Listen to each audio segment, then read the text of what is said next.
কি কারণে মুক্তির একদিন আগে 3 দেশে নিষিদ্ধ হলো সালমানের টাইগার 3?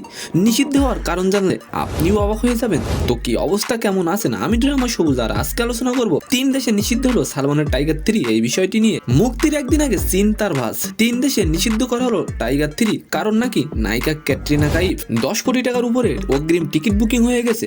যদিও অন্য শহরের তুলনায় কলকাতার উত্তেজনা অনেক কম, তবে উত্তর ভারতের রাজ্যগুলিতে এই ছবিকে ঘিরে রয়েছে অনেক উত্তেজনা। সবই ঠিকই এগুচ্ছিল, তার মাঝেই হঠাৎ বিপত্তি।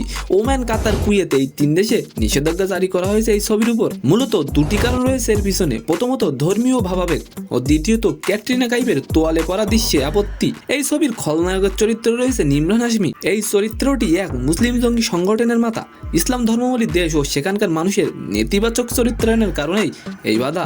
এছাড়া ক্যাটরিনা কাইফের তোয়ালে জড়ানো গায়ে অ্যাকশন দৃশ্য নিয়েও আপত্তি রয়েছে এই 3 দেশের। টাইগার মুভিতে সালমানের সঙ্গে পাল্লা দিয়ে মারপিট করতে দেখা যাবে ক্যাটরিনাকেও। তো সম্মানিত দর্শক, আপনি চাইলে আপনার মূল্যবান মতামতটি কমেন্ট করে যেতে পারবেন। তো আজকের ভিডিওটি কেমন লাগলো অবশ্যই কমেন্ট বক্সে জানাবেন। আমার ভিডিওটি যদি ভালো লাগে অবশ্যই একটি লাইক দিয়ে আমাদের চ্যানেলটিকে সাবস্ক্রাইব করে দিবেন। ধন্যবাদ।